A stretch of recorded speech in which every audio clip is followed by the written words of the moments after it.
Con las tablas en la cabeza, un podcast de teatro peruano.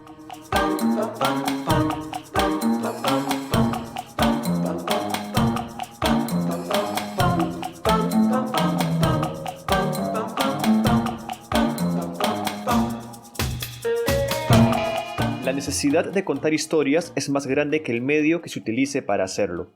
En forma de guión de cine, de libreto para teatro, de partitura o de boceto, no importa. Si la historia es poderosa, va a encontrar la manera de ser contada. Y por eso seguimos acá. Para seguir contándote historias. Las historias de los que hacen teatro peruano. Yo soy Daniel Fernández. Y yo soy Daniel Mariani. Bienvenidos a Con las tablas en la cabeza.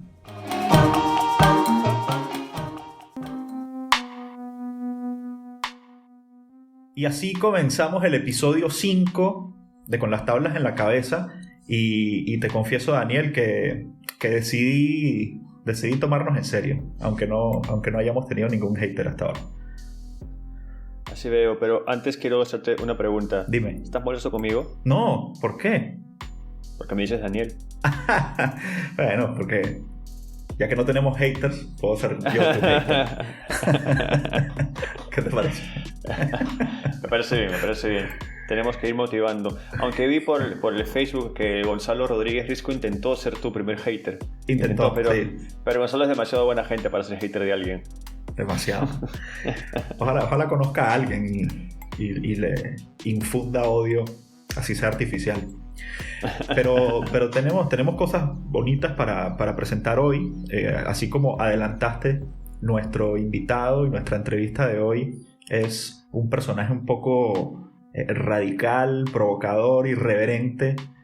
¿Qué más nos tendrías que decir?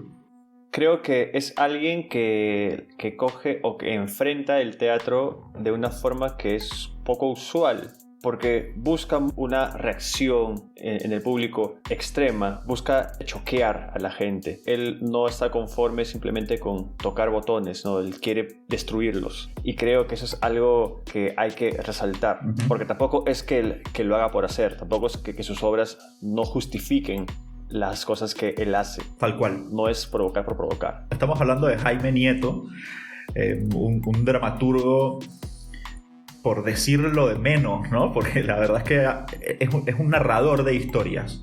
Es alguien que tiene la necesidad de contar historias y de meternos en su mundo, que es un mundo muy particular y del que cada vez que entramos ahí salimos un poco movidos, tocados, pero con reflexiones más que interesantes. Así es. Y como bien dices, Jaime es un narrador de historias, ¿no? Él es comunicador, es guionista de cine, estudió en Cuba, es guionista de televisión de una de las comedias más exitosas de la televisión peruana, y es algo que es muy curioso, ¿no? Pensar que él puede escribir algo como De vuelta al barrio, Al fondo hay sitio, y también cosas como su teatro. Sí, ahí quedará expuestos estas dos fuerzas que conviven dentro de él. Pero bueno, escuchémoslo, esperemos que lo disfruten y coméntenos qué les pareció.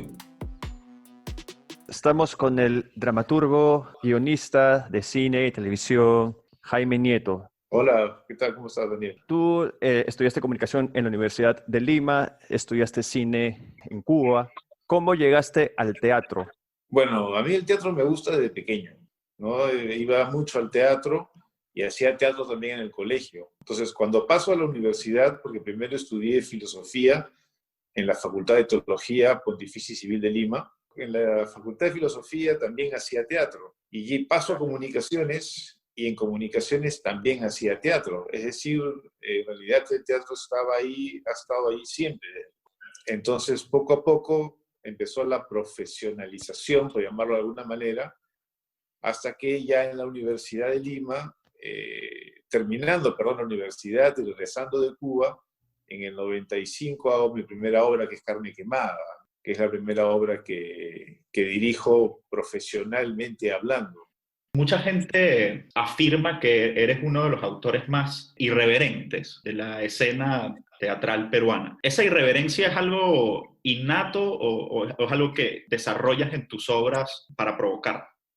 En realidad me gusta mucho ver las reacciones del público cuando presento o planteo una obra, ¿no? Creo que el provocar implica de hacer un remesón en la otra persona, ¿no? Sacudir a la otra persona. Y si es intencional, ¿no? O sea, si hay la intención de hacerte reflexionar en base a un golpe, ¿no? Un shock. Y eso es intencional. ¿Y eso siempre lo has tenido? ¿Fue algo que simplemente mientras fuiste escribiendo te diste cuenta de que había algo que podía ser un poco fuerte o dijiste, voy a hacerlo? En realidad, la primera obra, Carne Quemada, esa fue una obra que escribí de un solo tirón y no había tanta intención, ¿no? Sino simplemente iba fluyendo. En realidad ha sido con el tiempo, ¿no? A partir de la tercera o cuarta obra que me doy cuenta que lo que estoy escribiendo, cada las reacciones del público, porque bueno, como director de mis propias obras, veía las reacciones del público, me doy cuenta de que hay una brecha ahí por seguir y es donde empiezo a escribir obras, pero con gusto, ¿ah? O sea, no es que me disguste escribir ese tipo de obras, ¿no? Para nada, al contrario. Un gusto, con mucho placer escribir ese tipo de obras chocantes, provocadoras. Yo creo que más que chocantes, provocadoras. Jaime Nieto en su vida es igual de provocador que en sus obras. Soy más tranquilo en mi vida que en las obras, ¿no? Las obras te permiten a uno provocar. En realidad, quizás es mi manera de provocar en la vida, es haber escrito estas obras, ¿no? O seguir escribiendo ese tipo de obras. ¿Cómo haces cuando escribes televisión? Tú eres guionista, has sido y eres guionista de varias de las series más exitosas de este país, ¿no? Al fondo y sitio, Hacia la vida, De vuelta al barrio. Eres parte de estos libretistas en donde la mayoría de las cosas que se escriben en estas series distan mucho de la provocación. Diferencio bastante en la televisión y el teatro. En realidad, depende del público. No es que en la televisión no se puede escribir cosas fuertes, por supuesto que se pueden escribir cosas fuertes, pero el público al cual nos dirigimos es un público familiar. Por lo tanto, tengo que sacar ese chip provocador y fuerte para dirigirme a un público familiar, básicamente. Es como si algún día diga, voy a escribir una obra infantil en el teatro, ¿no? A lo mejor, no sé, nunca lo he intentado, no sé cómo saldría eso. Entonces, todo lo fuerte lo tengo que quitar de mi cabeza. En cambio, en el teatro, sí, para mí el teatro es un público adulto por completo. ¿Jaime Nieto es el mismo cuando escribe que cuando dirige? ¿O hay una decisión ahí entre esos dos roles? Lo que pasa es que mi manera de escribir es básicamente, escribo mientras dirijo. Probablemente escribo un planteamiento, escribo las 10 primeras páginas de la obra, y con esas 10 primeras páginas de la obra se la doy a leer a los actores y le voy diciendo más o menos por dónde va a ir la cosa. Hay 2 o 3 obras que he escrito que han estado completas, terminadas. Mi proceso es ir escribiendo mientras voy dirigiendo, ¿no? Okay. Entonces tengo una idea y la idea se la cuento a los actores y digo, bueno, vamos a hacer una obra sobre esto, ¿no? Trata sobre esta cosa, trata sobre otra cosa, los personajes son así, va a haber tal tipo de escenas, están dispuestos a trabajar en una obra así, y ya en el camino voy desarrollando, ¿no? Me gusta mucho trabajar dirigiendo, o sea, escribir mientras voy dirigiendo al mismo tiempo, porque el proceso de escritura en solitario es muy, muy tedioso, ¿no? Cuando has hecho esta especie de presentación a los actores que has convocado para decirles, ¿quieres trabajar en esto? ¿Te han dicho no? Claro, ¿Sí? no, gracias. Obviamente.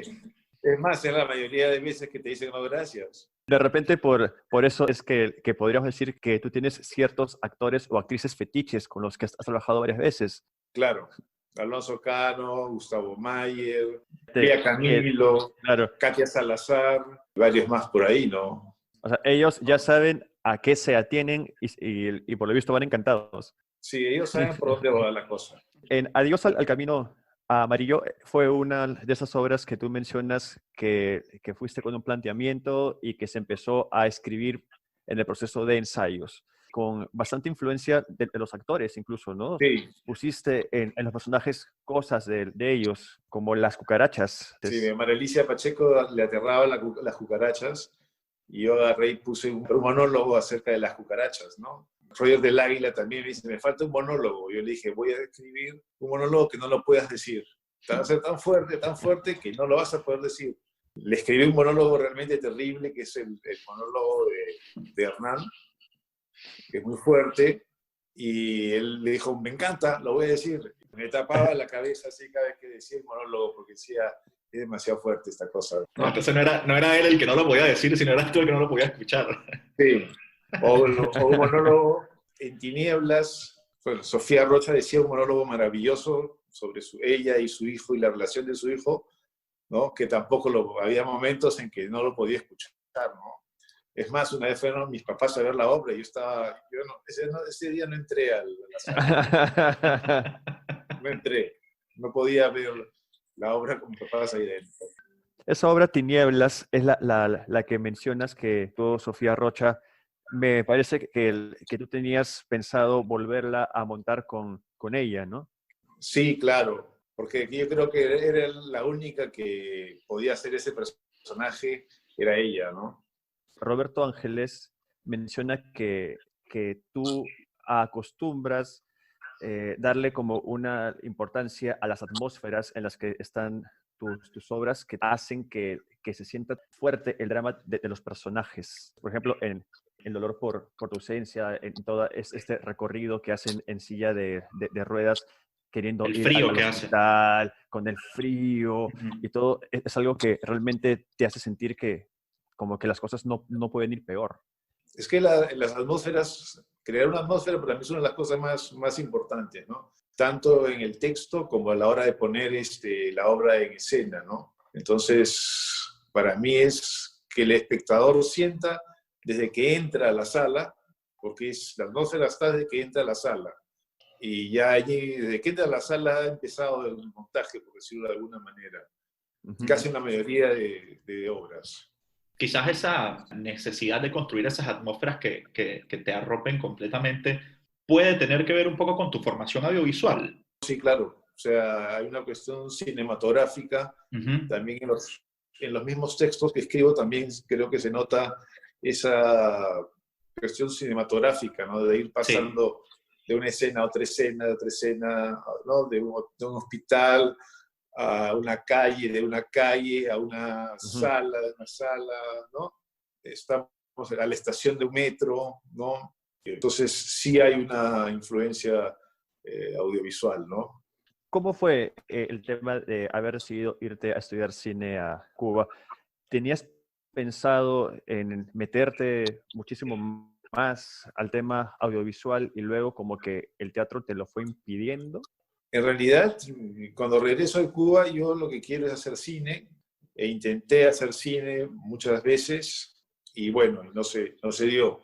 Entonces yo digo, si lo que yo quiero, o lo que yo siento que soy, es un narrador, alguien que cuenta historias, si no puedo entrar por el cine a contar historias, voy a entrar por el teatro a contar historias. Entonces es así como empiezo a hacer teatro, ¿no? Por la necesidad de contar historias. Y el medio que me lo permitía en ese momento era el teatro. El medio en el que se cuentan tus historias, hablando de teatro y cine, determina algo. Es decir, ¿hay alguna frustración por no poder haber hecho estas cosas en cine? No, la experiencia del teatro es única, ¿no? No hay frustración por no haber hecho cine. No creo que hay.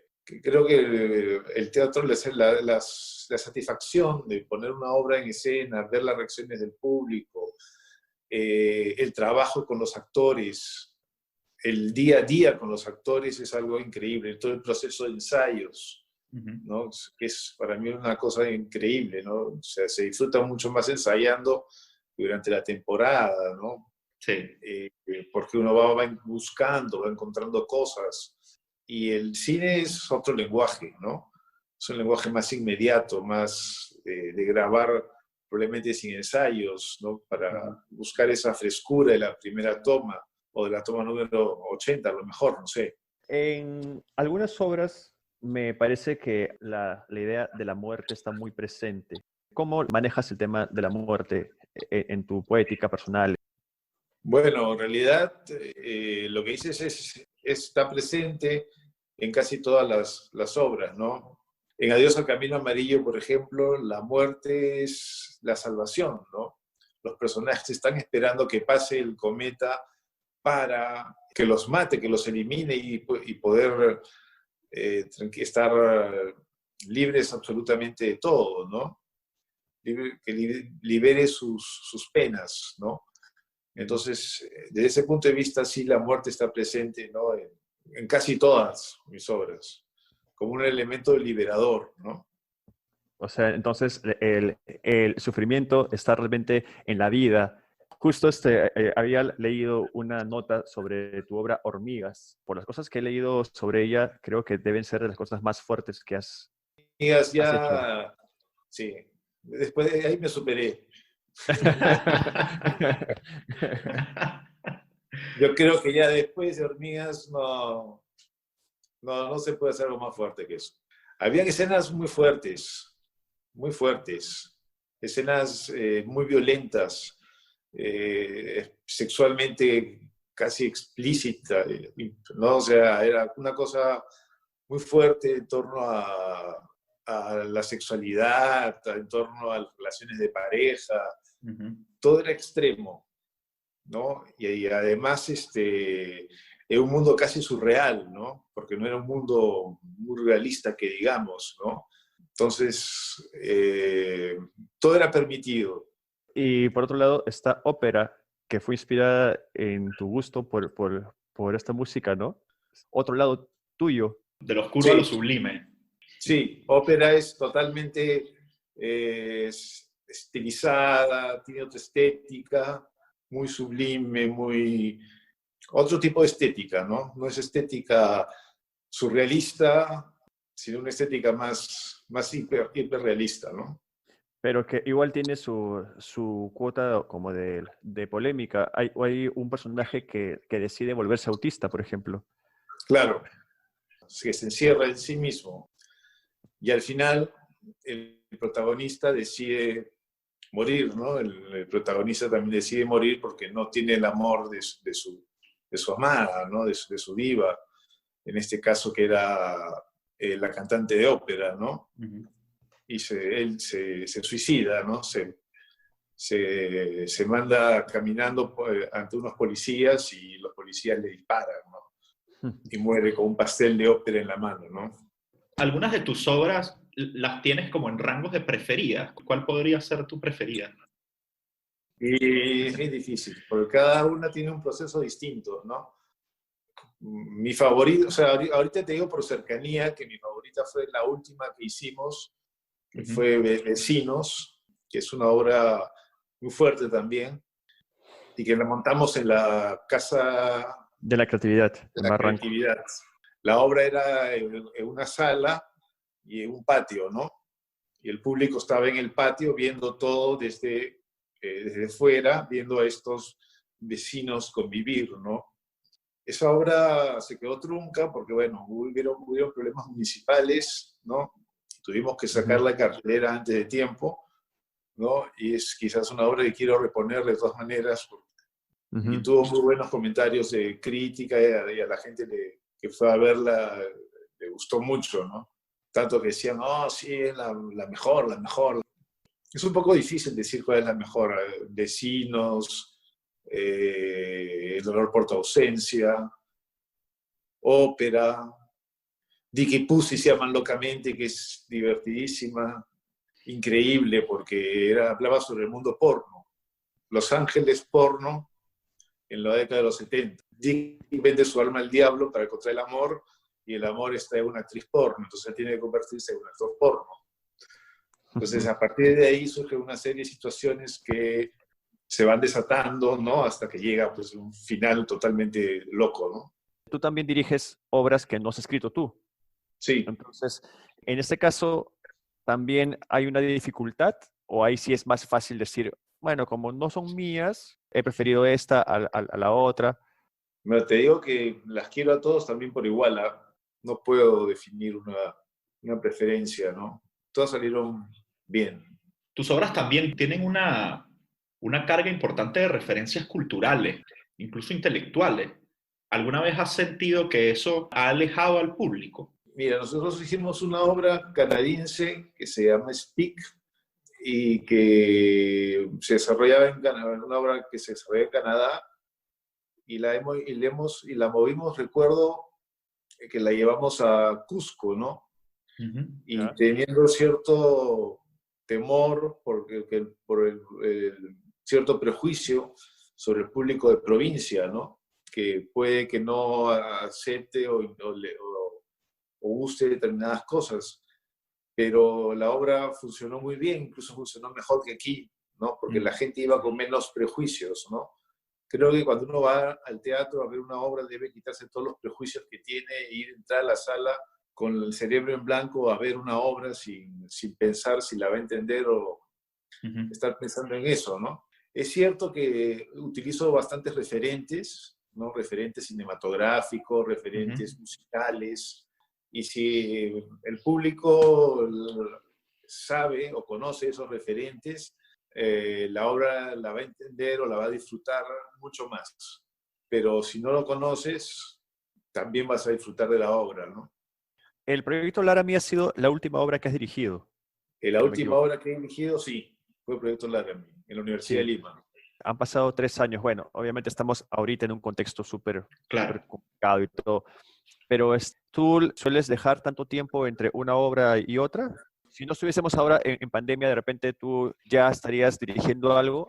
Sí, probablemente sí. Algo pequeño, algo con 2 o 3 actores, probablemente reponiendo vecinos, probablemente trabajando en microteatro, pero algo pequeño, íntimo, de cámara, no algo de 8 o 10 actores, porque es realmente un dolor de cabeza trabajar con un elenco tan grande, ¿no?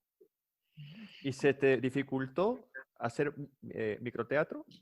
No, para nada. Al contrario, era un formato muy, muy simple porque eran 10 páginas e historias cortas donde se presentaba una situación. Bueno, hay que decir que hacer microteatro en el sentido, es tan complicado como hacer, o sea, una obra de 10 minutos es tan difícil como hacer una obra de 2 horas. Y el tiempo de ensayos eran ensayos bastante fuertes y duros porque lo que cuentas en 1 hora y media tienes que contarlo en 10 minutos y repetidas veces además. Tienes que tenerlo muy claro, ¿no? Desde un comienzo, ¿no? Por eso quizás es más complicado también, ¿no? Porque tienes que tenerla totalmente clara desde el comienzo. Y no hay tanto tiempo para el proceso. El proyecto Laramie, tú la montaste, como ya mencioné, en el 2017, pero esa fue su segunda puesta. Tú Sí, la habías hecho antes en el IGNA. ¿Hubo mucha diferencia entre un montaje y otra? no. El montaje que se hizo en el IPNA había funcionado muy bien. Entonces, no hubo mucha diferencia entre un montaje y otro, ¿no? Cosa que no ha pasado en otras reposiciones, ¿no? Por ejemplo, ópera, una versión es la versión de la Alianza Francesa y Ya. otra versión es la del IPNA, ¿no? Igual con Deseos Ocultos, una versión es la de la Sala Joven y otra versión fue la del Auditorio. Mayormente no me gusta repetir montajes, ¿no? Me gusta siempre hacer una nueva versión. Pero en el caso del proyecto Lara me había funcionado tan bien, siempre se podía mejorar y se mejoró definitivamente, ¿no? Es más, la versión de la Universidad de Lima para mí es una versión mejorada de la versión del IGNA, ¿no? La obra habla de un crimen de odio. El tema del mundo homosexual también es un tema recurrente en tus obras. Y tengo entendido que has sido uno de los primeros autores en abordar el tema con frontalidad y honestidad en el teatro peruano. Bueno, no sé si habré sido el primero, creo que hay gente detrás también que lo ha tocado, pero sí es un tema que me interesa mucho y abordarlo como se debe, ¿no? O sea, como algo natural, ¿no? En las obras mayormente nunca los personajes se cuestionan su sexualidad, ¿no? Sino básicamente la viven, ¿no? La viven plenamente, ¿no? Y es en el drama de esa vivencia que ocurre la obra, ¿no? Me pareció interesante esto que dijiste, la evolución al menos en los últimos años. En tu caso sería más dirigir grupos pequeños o, no sé, historias más íntimas. ¿Eso es algo que crees que se va a mantener por mucho tiempo? puede que sí, puede que no. Hay muchas obras que me gustaría dirigir. Teatro musical, por ejemplo, que me gustaría hacer también, y eso implica obras un poco más grandes, con muchos más actores, pero si por una cuestión de preferencia, ahorita sí en estos momentos sí prefiero trabajar con grupos más pequeños de actores, ¿no? El proceso es más rico, se disfruta más, y creo que me interesa contar historias más íntimas, estilo Vecinos. ¿Ya estás trabajando en algún texto nuevo? No, todavía. Estoy en pandemia. Bueno, Jaime, ha sido un gustazo poder conversar contigo. Te agradecemos mucho que hayas No, un aceptado. gusto para mí conversar con ustedes. Un gustazo conocerte y poder conversar. En verdad lo hemos disfrutado mucho y hemos aprendido un montón. Qué bueno, Sí, gracias. Jaime. La corbata.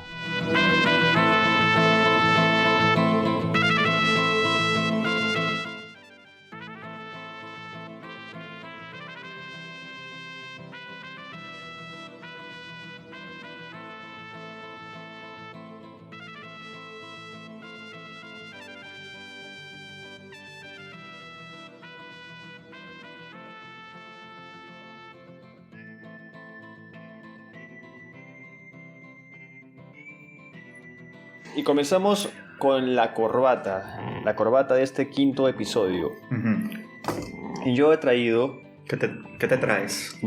para ti, Dani, y para todos nuestros oyentes de todos los rincones de Latinoamérica Unida y otros lugares. He traído, De todos esos lugares donde nos llegan mensajes infinitos, así es, mails, cartas. así es, de todos estos rincones del mundo donde ya se va generando Postales. un movimiento, ¿no? Increíble. Sí, de apoyo con las manos en la cabeza. He traído la nueva producción de La Ira Producciones, esta productora formada por Pedro Iturria, un gran gestor cultural y productor con el cual tú y yo hemos trabajado, hemos tenido la suerte de trabajar con él. Amigo de la casa. Así es, y ya Claro que sí. que también ya lo estamos entrevistando. Pedro es alguien Sí. muy, muy importante de la movida creciente del teatro musical, básicamente. Entonces, Pedro Iturria forma parte de La Ira con Joaquín de Orbegoso, un conocido actor de teatro, de televisión, y Miquel Page, que es un director también de teatro. Ujú. Ellos tres se juntaron hace poquito, ya cuando Sí. estábamos en plena pandemia, y formaron La Ira Producciones. Y ahora yo les traigo la recomendación de su segunda obra, llamada Una Sí. noche con Grotowski. Esta obra está catalogada como una comedia de terror o una comedia thriller. Ujú. Ya no es, como en la anterior producción de La Ira, ya no está pensada como teatro-cine. Este es teatro-teatro. Ok. Teatro en vivo, que va por Join Us Live, y va el 3 y 5 de septiembre Ujú. próximos, en sus dos últimas funciones. De hecho, esta obra se estrenó la semana pasada, pero dado que el programa sale el primero, entonces tienen el 3 y el 5 para verla, por Join Us Live a las 9 de la noche. Pero ahora, lo peculiar de esta nueva propuesta es que es una obra en donde hay 5 actores, y estos 5 actores se interpretan a sí mismos. Los personajes de esta obra son los actores. Qué interesante. Y además que es un elenco respetable, ¿no? Así es, todo el mundo conoce a todos los actores. Están capitaneados por Gustavo Bueno, un gran actor con muchísima experiencia, Ujú. Pietro Civile, Manuel Gold, Pablo Saldarriaga y Claret Kea. Son 5 grandes actores que han hecho diversas cosas en su paso por la televisión, cine, teatro, etc. Y ahora, quizás por primera vez, se interpretan a sí mismos en una obra de teatro. ¿Qué te parece eso? Interesante. Sí. Entonces, Para que verla. sí, esta obra está escrita por Gonzalo Ladines, Qué interesante. que ha sido codirector de la serie Claro. Los Cinéfilos y director y creador de la película Como en el cine, que se estrenó hace Ujú. unos años, y por Rodrigo Alarcón. Está dirigida por Gonzalo Ladines. El tema es que estos 5 actores se juntan en una partida de póker virtual. Están en toque de queda, así que por su plataforma, por Zoom, no sé, y juegan Ok. su póker. El tema es que, sin previo aviso, cada uno va desapareciendo, sin saber por qué. Esa es la parte thriller, ¿no? Entonces, ahí es lo que el público, cuando lo vea, tendrá que ver. ¿Qué significa? ¿Por qué desaparecen estos actores? Okay. Suena interesante. Sí, parece una propuesta bastante interesante, bastante divertida también. O sea, con el elenco, o sea, sabemos que Manuel Gold o Clarice Gea, o sea, Pablo Los Aldarriaga son grandes comediantes, ¿no? Entonces... Claro, los pones ahí leyendo cualquier cosa. Así es, totalmente. ¿No? Entonces creo que realmente es una propuesta a tener en cuenta. Repito, 3 y 5 de septiembre a las 9 de la noche por la plataforma de Join Us Live. Ya pueden comprar sus entradas desde ya, no se lo pierdan. Son las últimas funciones. De verdad creo que vale mucho la pena seguirle el rastro a esa productora. Eso es lo que traigo, querido Dani. ¿Y tú? Yo hice un ejercicio de imaginación. ¿Ya? ¿Qué pasa si en 5 años, cuando ya no nos acordemos de la pandemia, cuando la pandemia sea cosa del pasado, o nosotros, Jaime Nieto va y saca una obra aún más polémica que Hormigas y se convierte en un trending topic en redes y empiece por ahí gente a buscarlo y en esa búsqueda aparece el episodio con las tablas en la cabeza que todos están escuchando. En 5 años la gente probablemente no va a poder ver Una noche con Grotowski, pero dije, bueno, ¿por qué no recomendamos algo que en 5 años también pueda ser visto y disfrutado? Ya. Y en la pandemia me he reacercado mucho a la obra de Arthur Miller. Ya. Y he releído algunas cosas de Arthur Miller, fascinado con lo que escribió. Recordemos que Arthur Miller es uno de los dramaturgos contemporáneos más importantes. Hay una película, un documental que se llama Arthur Miller Escritor, que hizo su hija, Rebecca Miller, y se estrenó en el 2017. Ella estuvo grabándolo durante más de 20 años, haciéndole entrevistas en su casa. ¿Ya? Y tenía un montón de material que después de mucho tiempo se rescató y se hizo este documental de casi 2 horas de duración de puras reflexiones de Arthur Miller sobre la vida, sobre todo, sobre muchos aspectos de la vida y del teatro, con la comodidad de hablarlo con su hija en su casa. Es una película que existe bajo el sello de HBO, así que si no tienes manera de ver HBO puedes pedirle la clave a un amigo o bueno, buscar la manera de verla porque vale la pena verla. Definen la película como un ensayo personal que viaja en las profundidades de la cabeza de este dramaturgo, y tiene unas frases maravillosas que anoté y que de vez en cuando reviso. ¿Cómo cuáles? Como por ejemplo dice que el mundo no es la realidad que vemos, sino son las artes las que nos acercan a esa verdadera realidad. Pensar en cosas así como esta otra. El drama es más optimista que la comedia porque es el acercamiento honesto a la realidad. Es la manera de entender claramente lo que sucede y eso debería fortalecernos para enfrentar la vida. Wow. Ese tipo de cosas están ahí. Quizás lo estoy haciendo como que con un tono muy, muy solemne, pero la película la verdad es que no tiene este tono. Es muy cercana. Yeah. Te hace sentir muy cerca de este genio y por eso lo traigo, y además, bueno, invitarlos a todos a leer a Arthur Miller. Siempre es un buen momento para leerlo o releerlo. Eso es. Si bien es cierto que nosotros estamos de una forma u otra orientados al aquí y ahora con este podcast, sí, pero efectivamente, si es que este material perdura en el tiempo, igual creo que es interesante que haya algo que alguien pueda buscar y encontrar, ¿no? Y decir, sí, o sea, ha pasado este tiempo y seguramente ya, claro, con el tiempo que vaya a pasar, con las nuevas cosas que estemos viviendo, o sea, incluso pueden ser reinterpretadas, entendidas de una forma muy diferente a la que uno entiende ahora, ¿no? Incluso tú mismo, de repente, si en 5 años o 10 años lo vuelves a ver, vas a entender otras cosas que ahorita no. Creo que es genial, creo que es una muy buena recomendación. Y además que, para cerrar, y un poco como corolario de ese comentario que acabas de hacer, la última frase que tenía del documental es una que dice: las cosas se logran cuando se sabe esperar.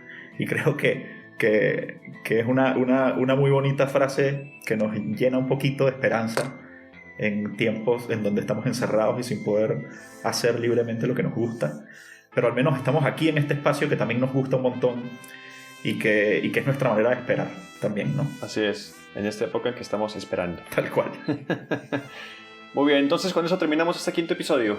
Así es, síganos por nuestras redes sociales, en Instagram, en Facebook, y coméntenos qué les parece, qué les gustaría ver, cómo les va, no sé, qué hacen mientras nos escuchan. Cualquier cosa es buena. Así es, del mismo modo, si es que algo que digamos a ustedes les resuena de alguna forma y eso les trae un tema a la mente y quisieran que de repente podamos conversar sobre él, invitar a alguien que hable sobre ese tema, escríbanos y sugiérannos. Adelante. Nosotros estamos ya pensando cosas, pero siempre van a ser bienvenidas las sugerencias. Y ya tenemos invitada para el próximo episodio. Tenemos un par de opciones, me parece, ¿no? Sí, pero creo que esta vez sí vamos a dejarlo en sorpresa. Sí. Muy bien, entonces, muchas gracias por estar ahí, gracias por escucharnos y nos vemos o nos oímos en 15 días. Chao. Adiós.